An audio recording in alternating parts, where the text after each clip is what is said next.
আসসালামু আলাইকুম কাকা। ওয়ালাইকুম আসসালাম। কিরে মানে কি করতো তুই তো রাজাকারের দলে ভর্তি হয়ে গেছে না? কি অবস্থা, কি নিয়ে গেছে? আরে চাচা, আমি বুঝলাম না, যেখানে যাই সেখানে শুধু কম বেশি সবাই বলে আমি রাজাকার রাজাকার। মানে এই রাজাকার শব্দের অর্থটা কি আমি তো বুঝতে পারতাছি না।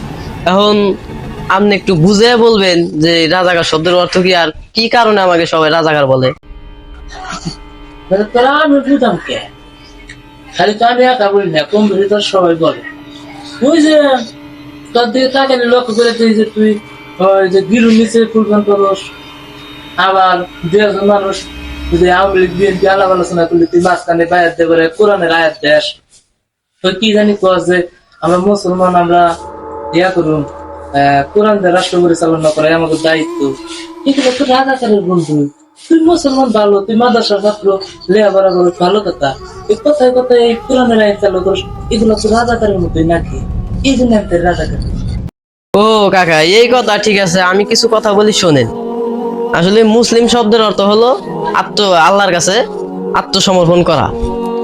তো আমরা তো আল্লাহর কাছে আত্মসমর্পণ করে দিছি, যেহেতু আমরা মুসলিম ধর্মের, যেহেতু আমরা আল্লাহর আইন মানি, হাদিস কোরআন মানি, এই কারণে আর কি আমাকে মনে করো যে ইসলামের ভিতরে পুরোপুরি ভাবে ঢুকে পড়তে হবে, পুরোপুরি ভাবে বুঝতে হবে, ইসলামের ভিতরে ঢুকতে হবে। আসলে হাফ করে ঢুকলে মানে হালকা ভাবে ইসলাম বুঝলে তো হবে না। কারণ আল্লাহর কাছে ঠিক মতো চাইতে জানলে মাফ নাই, আল্লাহ দিবই। কিন্তু এইভাবে ঠিক মতো ইসলামের ভিতরে মানে ইমানকে শক্ত করে ইসলামের ভিতরে ঢুকতে হবে, এই কারণে আর কি এগুলো করি। আচ্ছা তাওহীদ, গেদা যে বলতেছে যে কোরআন দিয়ে রাষ্ট্র পরিচালনা করার কথা আমাকে আর কি বুঝাই। আচ্ছা এটা কি সম্ভব? কোরআনের আইন যদি কায়েমি হয়ে যায়, তাহলে ওই যে হিন্দু জাত আছে, ওই যে ওই পোলাটা, ওই যে হিন্দু, তাহলে ওরা কি দেশে থাকতো না? তাহলে তো যদি ইসলাম কায়েম হয়, তাহলে তো এগারো দেশে গেলে এই সমস্ত আলেমরা এরা খেদে দিব, তখন দেশে একটা গন্ডগোল সৃষ্টি হবে না? ঠিক আছে, তোমার কথা ঠিক আছে। আসলে মামা, আমি তোমাকে বুঝাই, তোমাকে কথা ঠিক আছে, তোমার কথা যুক্তি আছে, ঠিক আছে। যেমন এই যে হিন্দু ধর্মীয় লোক, যেমন ইসলাম ধর্মের যদি কোনো রাষ্ট্রপতি, ইসলাম ধর্ম যদি কোনো দেশটা আয়ত্তে আনতে পারে, তাহলে ইসলাম মানে হলো শান্তি, ইসলাম মানে শান্তি। এখন এই যে আমরা তো মুসলমান, হিন্দু থাক, বৌদ্ধ থাক, খ্রিস্টান থাক, যাই থাক, ওরা কিন্তু ভাই ভাই মানুষই, আমরাও যা ওরাও তা।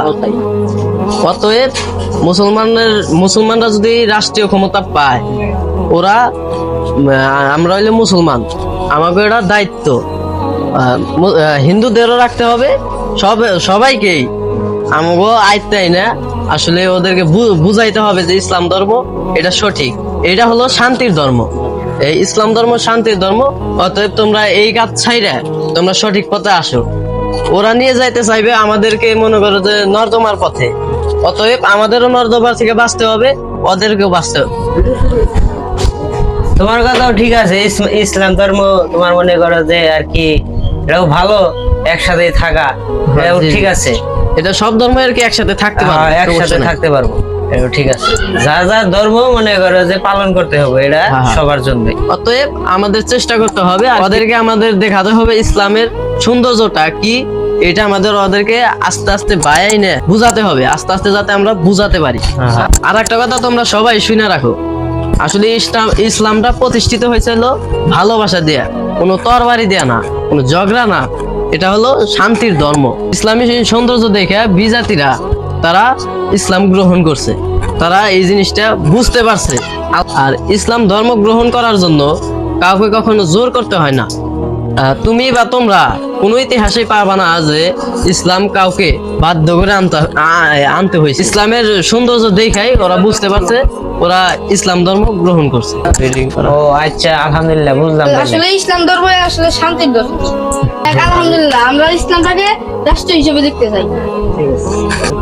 জি আলহামদুলিল্লাহ, আমরাও দেখতে চাই ইসলাম ধর্মটা শান্তিভাবে, রাষ্ট্রীয় ভাবে দেখতে চাই। আলহামদুলিল্লাহ, যেই দলে থেকে ইসলাম শাসন করবো আমরা সেই দলেই সমর্থন করবো।